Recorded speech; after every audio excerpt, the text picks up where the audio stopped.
Welcome, and thank you for tuning in to the Sunday services at Center for Spiritual Living, Denver. We are a loving and prospering community in the heart of Denver and online. We now conduct hybrid services at the historic Grant Avenue Community Center and Sacred Place, located at 216 South Grant Street, Denver, Colorado.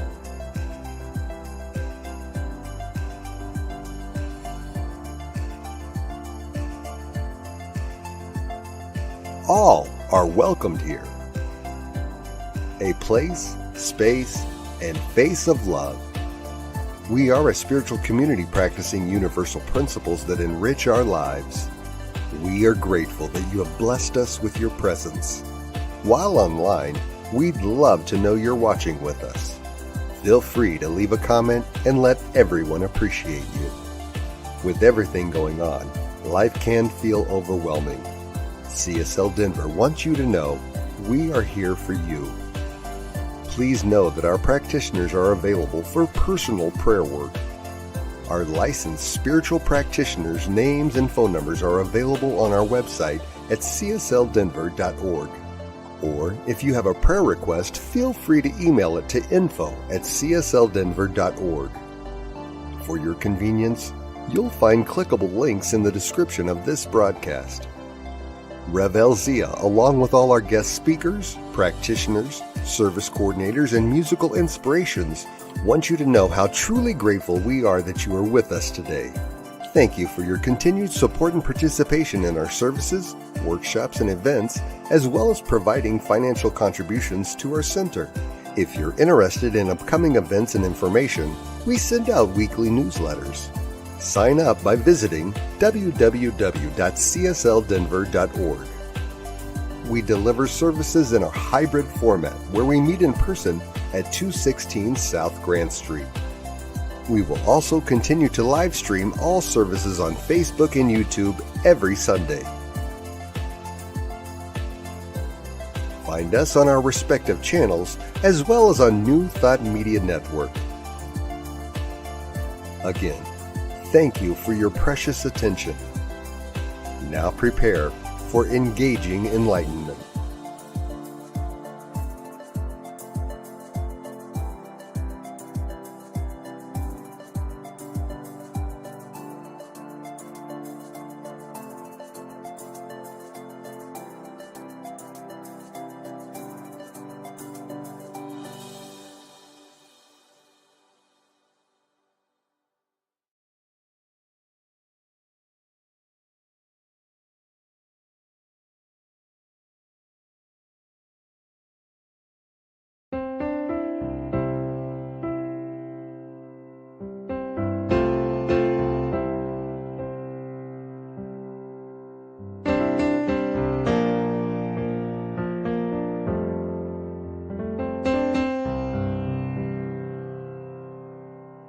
There is a garden where dreams come true,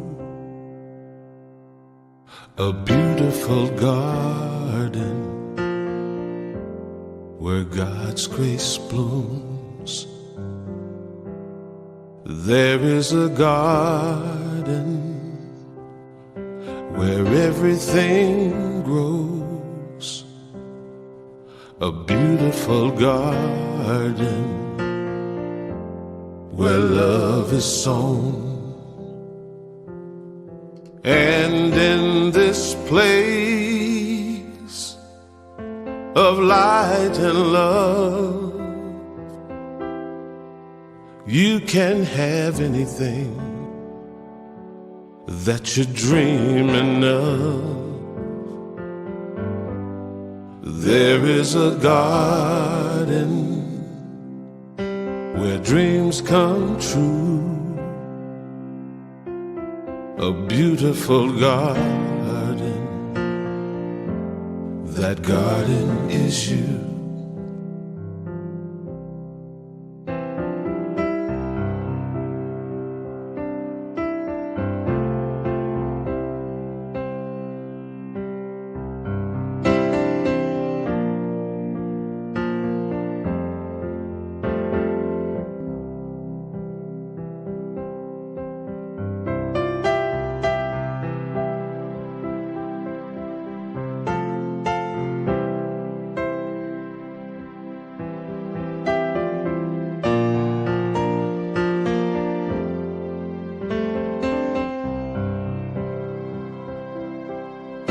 stand in this place of light and love.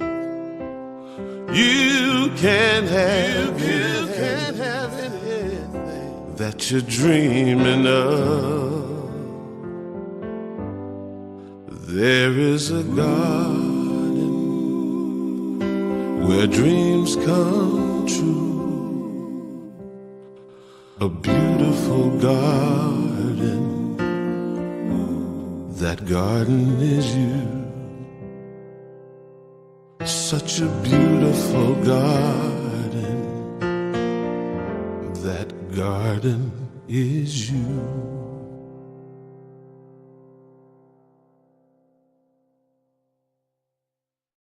Good morning. Good morning. I'm Rumi. I'm not Giselle, and I'm not a Pellikan. But she's not able to be here, so I'm filling in. If you're able to please close your eyes, let us just say a small prayer. Our theme today is crossing the threshold, growing beyond the comfortable. I think today's reading about love says a lot about the courage to love, not only loving an individual partner, but our individual selves and all of humanity. And as we go through this service, I bless all the people who are here, who are online, who are unable to be here, and particularly the message our minister has for us today.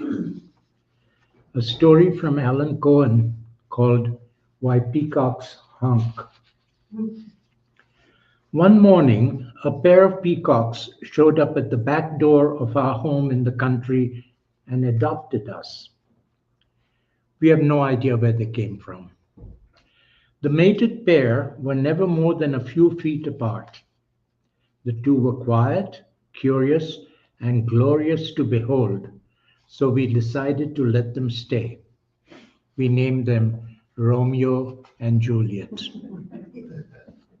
One afternoon, I walked out onto the patio and startled Juliet. Flustered, she flew to the other side of the house, out of Romeo's sight. She began to honk loudly, and Romeo responded. They tried to locate each other by honking repeatedly for about 20 minutes, until Juliet found her way back around the house to a glorious reunion. Those two birds taught me a supreme lesson about love and relationships. Their natural state, I realized, was togetherness. When they got separated, they were out of their natural state, and the honking began. They were calling to their beloved. When you feel lonely, separate, or outside love, your pain and what you do in pain is your honk to be reunited with your beloved. It's the same for the people who honk to you. What we do from joy expresses love. What we do from fear is a call for love. We have all been separated from good, love, and ourselves. In truth, we are not separate at all, but it feels that way. Our searching and reaching out is our honking to be reunited. We just want to go home, and until we get there, we keep honking. If you have a Valentine, honk to get a little closer. If you don't have a Valentine this year, honk to get a little closer to yourself.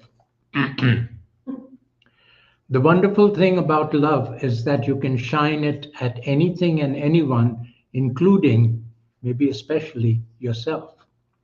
And when you do, the honk stops and the great reunion begins.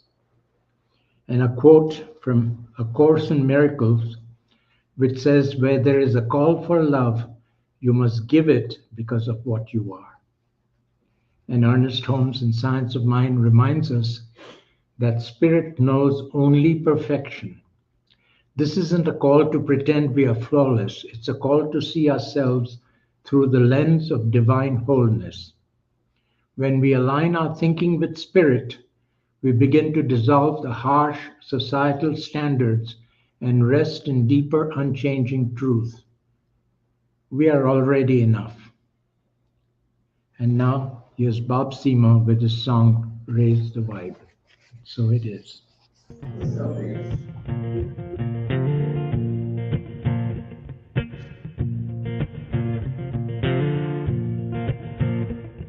There's a shadow on the wall. There's a bomb about to fall. There's a knocking on the door. It's not so gentle anymore. And there's a bird about to fly. There's a herd on the run. It's beginning to be so clear they might know something that we don't. And there's a rising of the tide. There's an anger in the sky. There's a frequency and vibration that will not be denied. And there's a phone about to ring. It's a call we got to take. It's a message from the future, a blast from the past, and it's calling out your name to light your fire. Fan your flame. Do what you must be, still be strong, be bold, be brave, and meditate. Go to your altar. It starts inside. Raise your hands, raise your heart, raise your voice, raise your thoughts, raise the vibe. Raise the vibe. Everything we thought we knew is all up for review.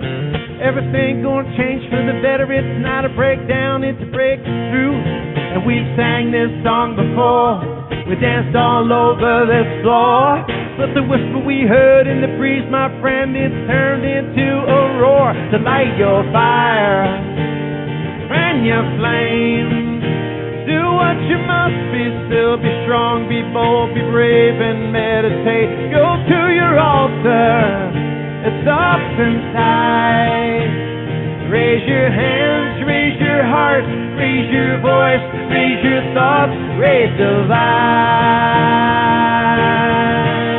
Raise the vibe. Raise the vibe. Raise the vibe. Every hand you touch, every eye you see, every breath you take, every word you speak, every truth will begin to rise, every lie will finally die, and the end will come to the fear and shame. Everything will be called out by its name. No, nothing hides and nothing slides, and only love survives.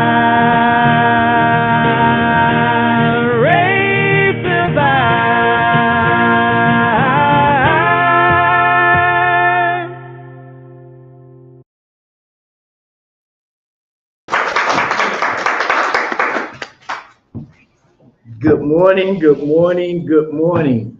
And I hope your vibe has risen just a little bit as we take forth this day, this first day of February, this new moon day, this big full moon, which is even better. And this first day of Black History Month. Yes. So welcome and good morning to CSL Denver, a place, a space, and a face of love, a spiritual community teaching ancient wisdom and utilizing principles that empower our lives and the lives of others. Notice what I said, our lives and the lives of others, because it is now a time for everybody to have a vibration rising.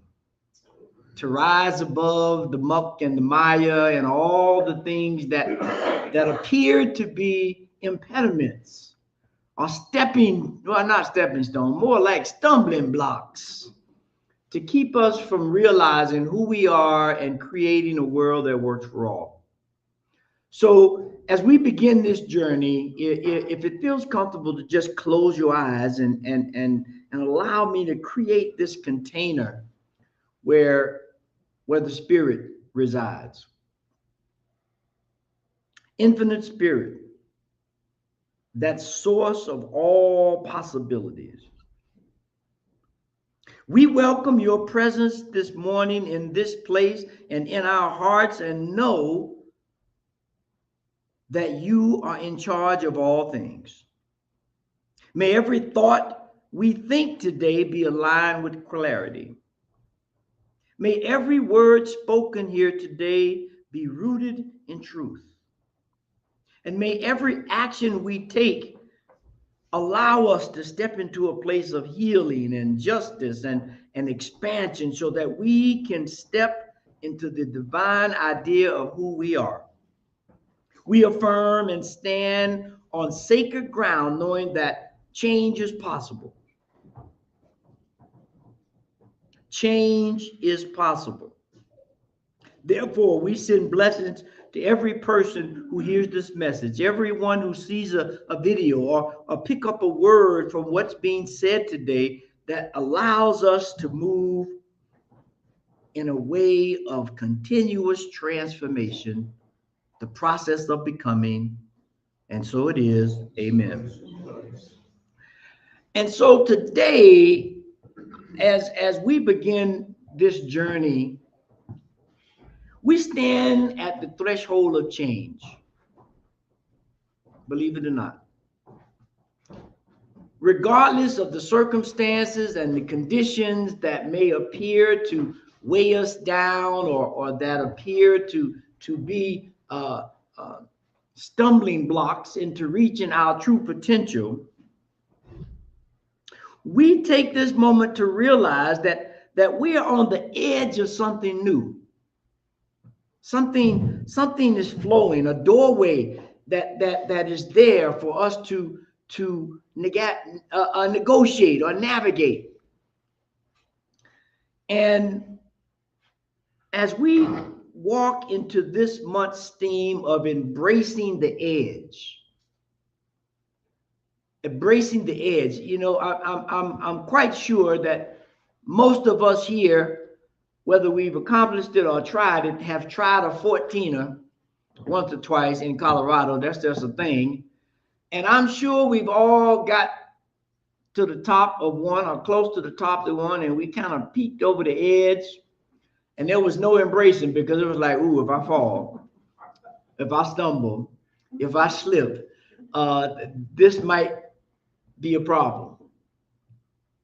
But when you can get to the top of that mountain and take a deep breath and realize the journey that it took to get there, and allow yourself to just take it in, when you look across the edge from that perspective, there's a feeling of accomplishment, a feeling of hope, a feeling that there is nothing that can't be overcome or can't be achieved.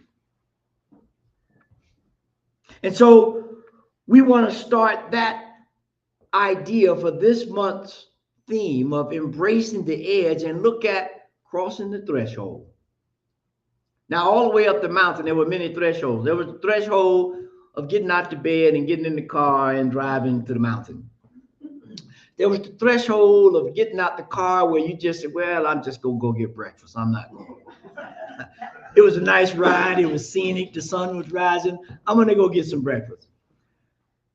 And every step along the way, there was a threshold. There was a doorway for us to cross. Now, sometimes that can be a challenge, right? Because, you know, it's comfortable to stay in the bed in the morning when it's warm and it's dark, and I don't have to do a lot. I can just kind of settle into it. But that's not the charge, if you will. That's not our daily mission. It is to get up and move, to get up and move, and to go beyond what's comfortable. beyond what's comfortable. I would submit that each and every one of us has had a moment where we came to that threshold, where we came to that doorway, and we took a breath. Wasn't a breath of joy, though. Wasn't a breath of accomplishment. It was a breath of fear. It was a breath of what do I do? How do I move? And that doorway sometimes appears as a new job opportunity, or a new relationship, or negotiating something about myself that I know for a fact, not an idea, but for a fact, I need to let go. But we always have, I think, at least one voice of the many voices that can appear, that one that says in many different ways, fear is the dominant thing here. You can't do it. You're not enough. They got better skills. They got better tools. They got more money. They got more power. And we crumble at that doorway. We crumble at that doorway. And it is moments like this where we have settled into a container or a pattern or a way of living that's just comfortable. We just settle in. And every time I think about this for myself, I think about the idea of the bamboo plant. You know, there are many stories about the bamboo plant, some real, some not, but this one is real. If you place a bamboo in a brand new pot, pretty decorated, it looks nice, it is not going to grow beyond the size of that container, because it understands how to distribute its roots so that it can grow. And if it gets to the edge of that container, it becomes somewhat comfortable, or at least it doesn't try to grow beyond its container. And I know for myself, and it might be true for some of you, I've found myself in a nice, pretty, decorated, expensive container. I went to the best potting store and I got the best soil and I got the brightest colors and I put myself in it, and there I stayed. Very little possibility for growth, very little possibility for change. But the interesting thing was that at the end of that pot, there was a threshold that said, if you want to grow, you got to get out this pot. You got to let go of all the old habits and all the old things that may be comfortable, just like that bed in the morning. And this morning, it was pretty nice. Some of y'all might realize that when y'all saw me walk in here a little late. But this idea of moving beyond this threshold, it really becomes a doorway into your future, a doorway into what's possible. Now, that fear, sometimes it shows up as being judged, or not liked, or a loss of love, or sometimes it's fear of success. Yes, success. We all claim we want success. I want to be successful in this, that, and the other. But there's oftentimes, and in some cases, there's most times that success that we're looking for is so fearful that we are afraid to cross the threshold to embrace it, to take it on, to allow ourselves to move beyond that edge. That edge. You know, some of you may have seen this the other day. I forget the young man's name, but over in I think it was Singapore. He climbed this 106-story building. Like, I don't know how many feet it was, but I know 106 stories is way up there. Without a harness, without a guide rope, just chalk him and a threshold. Every grab, every footstep, every movement up that building was a threshold. And had he got to the point to where he let the fear paralyze him for 1 nanosecond, that could have been a problem. That could have been a serious problem. But there was something in the back of his mind, I'm sure. Now, I ain't talked to him yet. I wish I could.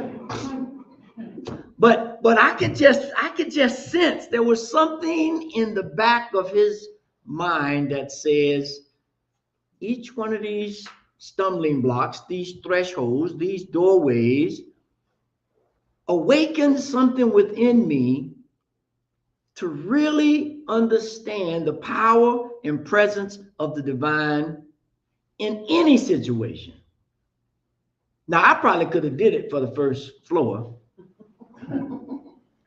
I may have even tried the second floor. I may have fell and twisted my ankle or something, but beyond the second floor, I would have been done. I would have been completely done. And why? Stress would have been one. Appearances would have been another. Oftentimes we call things bad timing, but it's not really bad timing. We're trying to avoid something. That would have been a good one.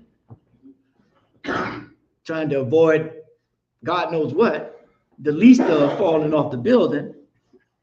And sometimes we take that stand of saying, well, I'm not quite ready, right? Which is really, I believe, sometimes this idea that we have this greater wisdom that the timing is not right. All times are right times. There is no time better than another time as long as you're in alignment with the divine flow. You don't start planting, well, I was gonna say you don't start planting plants in the winter, but here in Colorado there's some of that this year. That might not be as true as it used to be. But there's this idea of when we reach these thresholds and when we reach these doorways, we shudder. Even if it's the doorway that we've been asking for, we've been praying for, we've been looking for.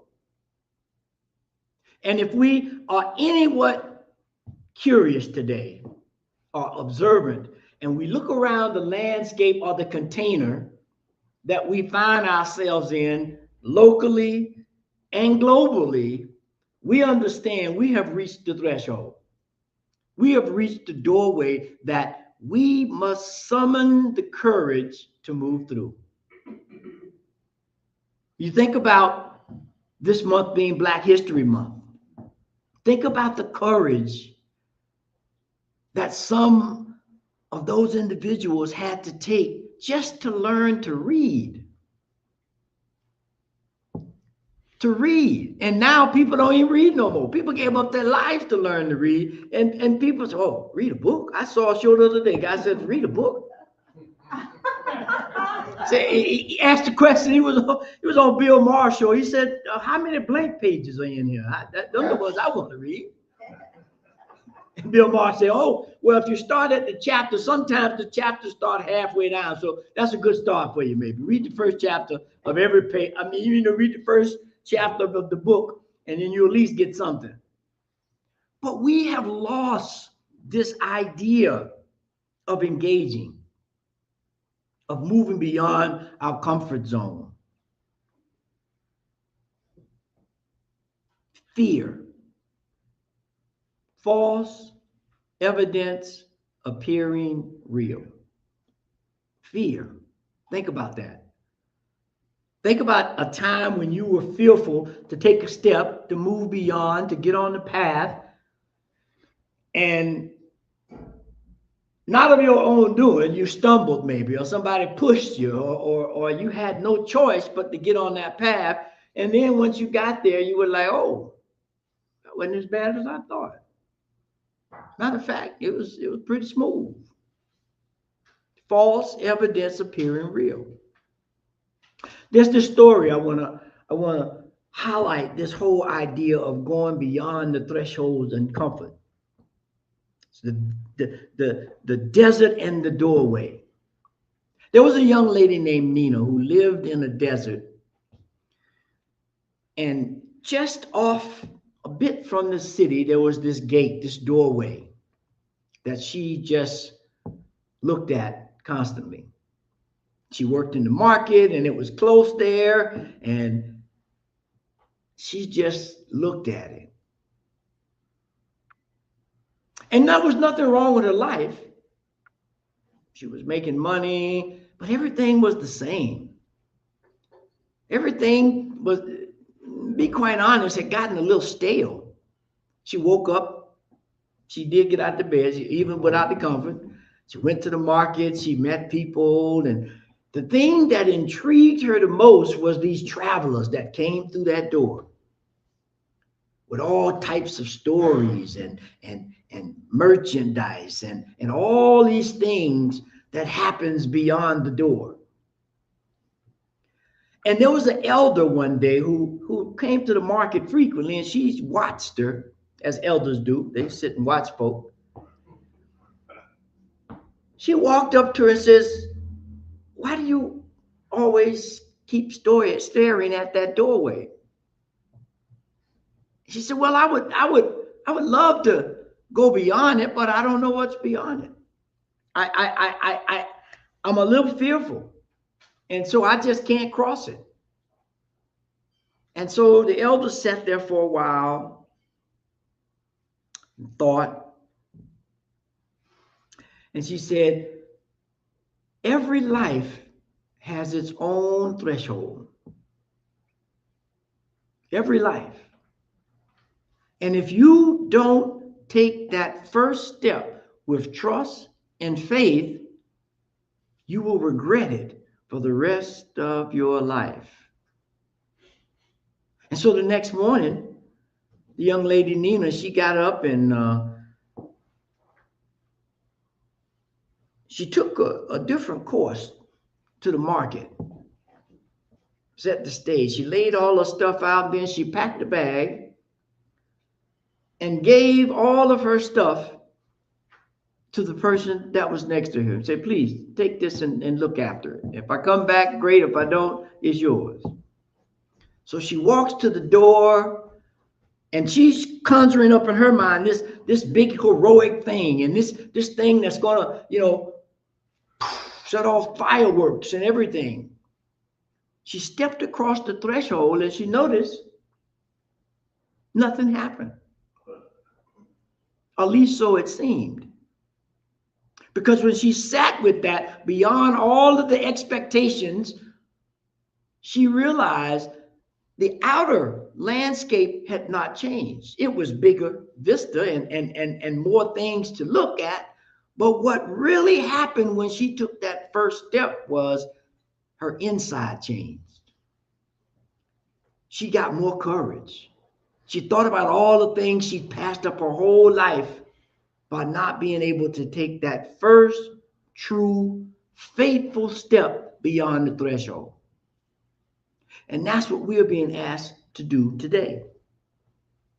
There comes a time when we have to move from the familiar to the unfamiliar, from the comfort to the uncomfortable.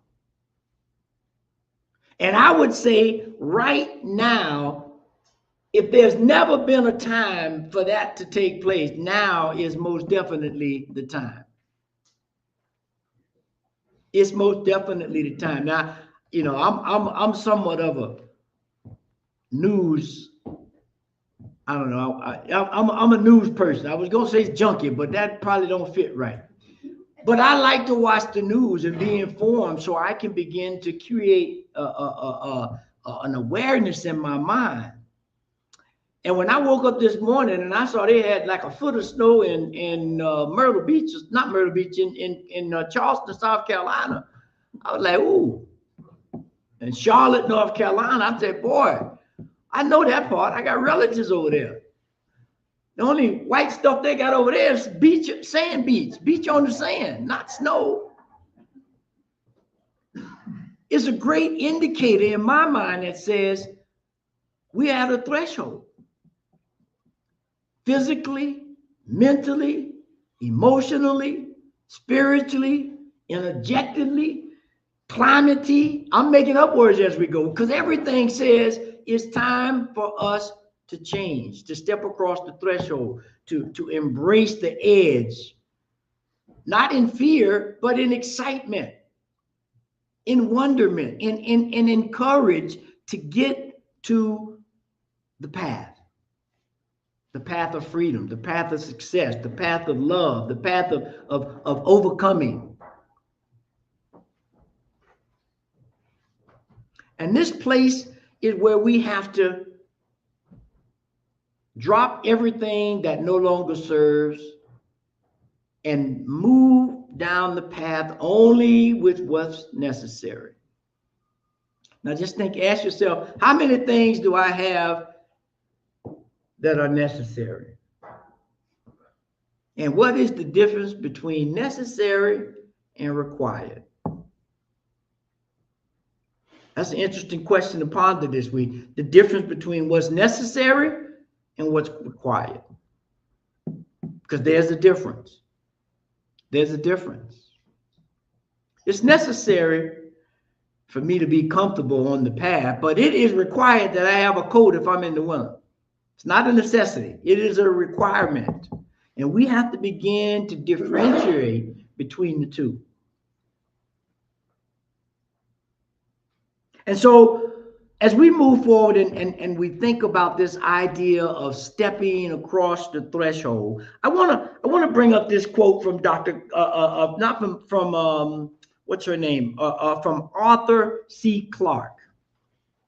Arthur C. Clarke said this: the only way to discover the limits of the possible is to go beyond them into the impossible. That's what happens when we get to the threshold. We have to go from the known to the unknown, from the possible and move into the impossible. Because without that, we're lost. And that's what this teaching is about. It's about equipping us with information, ideas, concepts that allow us to grow and to move beyond that false evidence appearing real. Dr. Carter G. Woodson, the father of Black History Month, he said this: if you can control a person's thinking, you do not have to worry about their actions. That was in his book, The Miseducation of the Negro. If I can control your concepts and put you in a pattern of life and put you in a place where you're comfortable, or even if you're not comfortable, be afraid to move beyond that, I don't need to do anything else. You'll take care of it. You'll stay as small as you can. You'll stay as quiet as you can. And these thresholds to your greater yet to be, they'll just go to waste. They'll go to waste.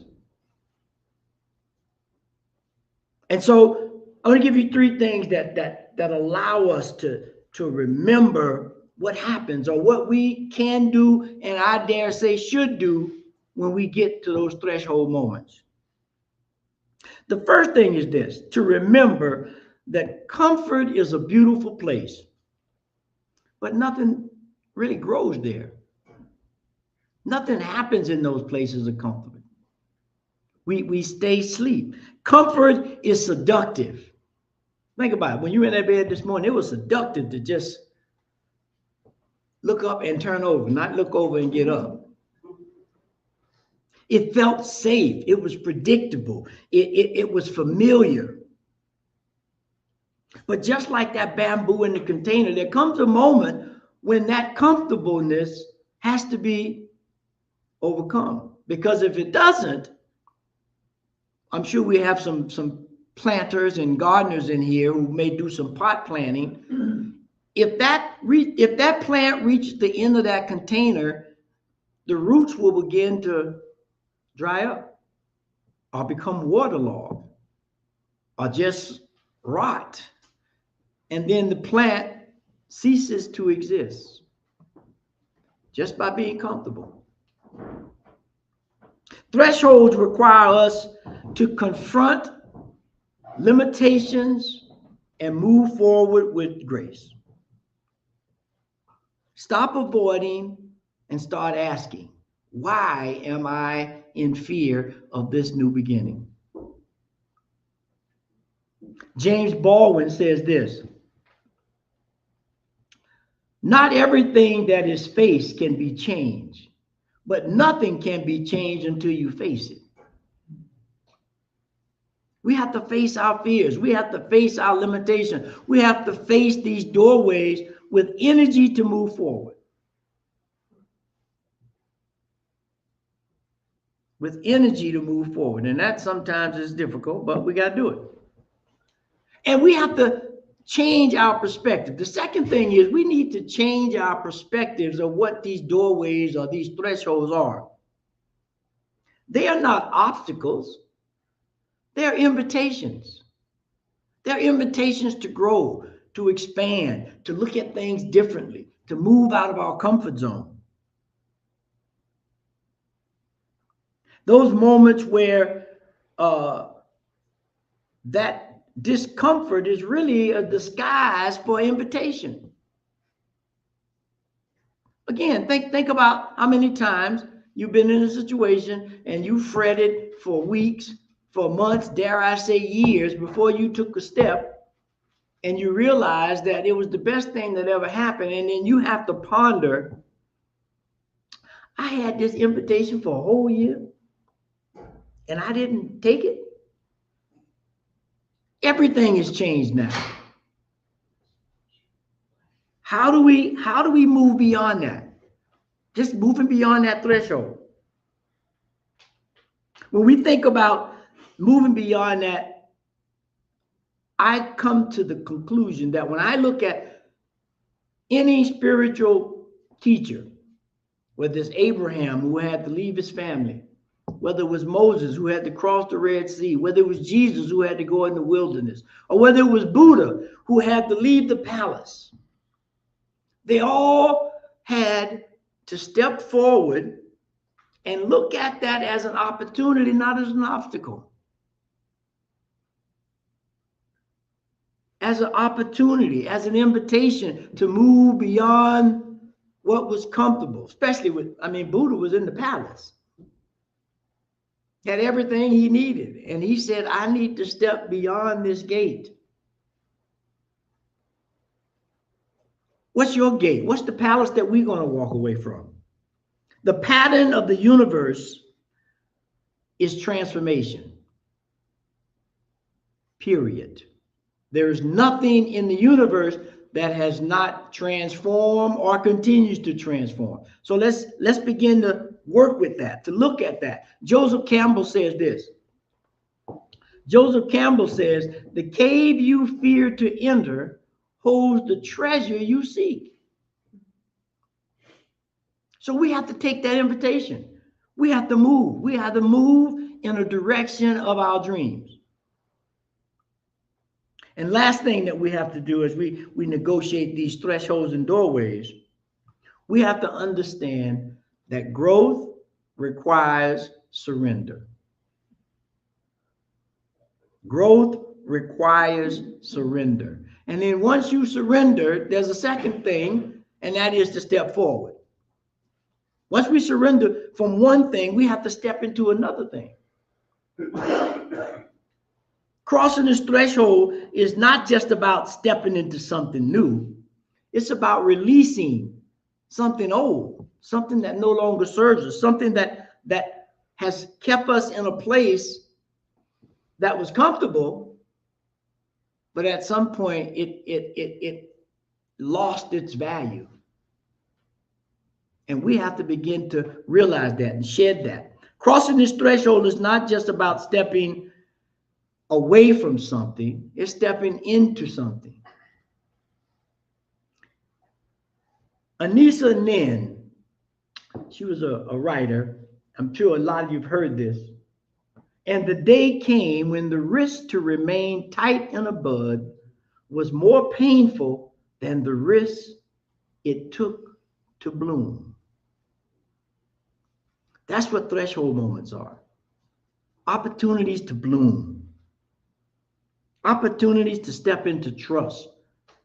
Opportunities to lean into spirit.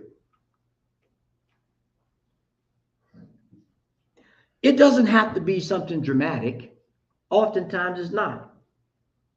It just requires some faith and trust. And so when we can begin to consciously remember that comfort is not always your friend, that you have to step beyond that comfort.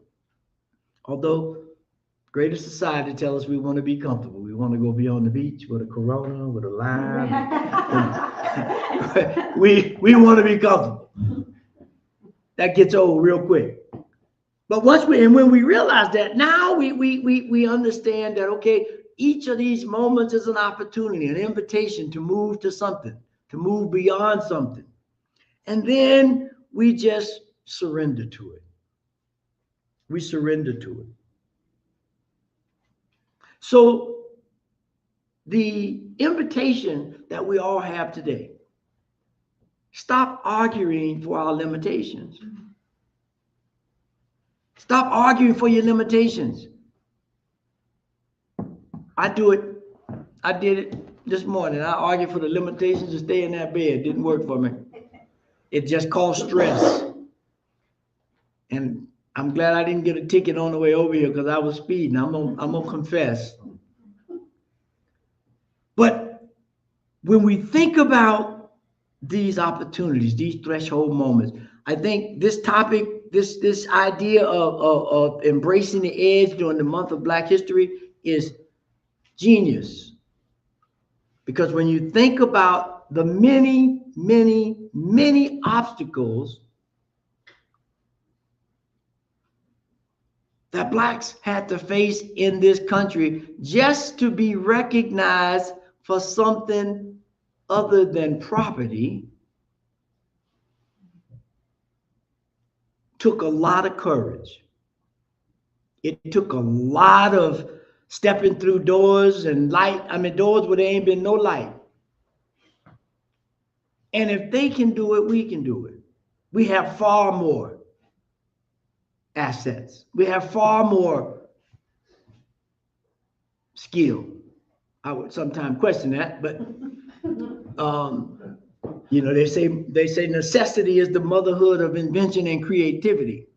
And right now we are in a comfortable place, and those kinds of things don't come that easy, it seems. Excuse me. But we must begin to honor the thresholds and look at them appropriately and step into our wildest dreams. Step into our wildest dreams. Let us pray. Heavenly Father, Mother God, that dual aspect of life that allows us to grow and flourish and to step into our true being. We know that everything in the universe is on a transformative journey that allows it to become something bigger and grander at each step of the journey. And so today we embrace this idea of crossing the threshold, of leaving the comfort and stepping into the uncomfortable, the unknown, the place of infinite possibilities. So it is in this time, in this moment, that we allow ourselves to be brave, if you will, to walk with faith and know that God is always there. Just remember that poem, Footprints. On those moments where it's tough, God will carry us through. Spirit will guide us and lead us in a place that is strong-footed. And so I give thanks for this understanding, for this education, for this idea, for this opportunity to move forward with truth and faith, to reach and meet each doorway, each threshold with courage and insight and awareness that all is well, regardless of circumstances, not diminishing the things that we see, but knowing that if I bring my true self to the table, we can overcome. We can overcome. And so it is in that I give thanks for this moment, this time, this opportunity to show up in full regalia, to be a servant of the divine. And I know that it is true. So I release it, I let it go, and it is already active in the mind of God. And so it is. Amen. And so there's call to actions always. And so for this week, the call to action is identify one threshold ready for crossing. We all got several, I'm sure. Set aside a quiet time this week to name the exact place where life is asking you to expand. And once you do that, then take one faithful and trusting step into your becoming. Choose a single action that moves you across the threshold. Send that email, make that call, enroll in that class, set the boundary, or begin the project. But whatever it is, do it. The first step of any journey is the hardest, but once you do it, it's there. And so the affirmation for this week to kind of anchor that in is, I bless where I've been and the container that got me there, and I boldly step into a greater expression of who I am. And I tried something new for this month, for Black History Month. I'm going to recommend this book by Howard Thurman, The Inward Journey. Howard Thurman was one of Martin Luther King's teachers at Morehouse University. His wisdom and understanding of things, I think, is profound. And so if you have an opportunity, you can go to the library, or you can, go to Amazon. I think it's a good book to set the tone for what it means to move beyond the edge. And so, as always, it's now that time for sacred giving. And so we thank everyone that's here, everyone that's online, for joining us and supporting this idea of growth and threshold crossing at CSL Denver. Whether you give in time, treasure, or talent, we appreciate it. And there are many different ways to give. If you look across the bottom of the screen, you can go to the website and push the donate button. You can text to give, or you can send a money order or check to the P.O. box, or participate right here in the center. But however you do, we appreciate it.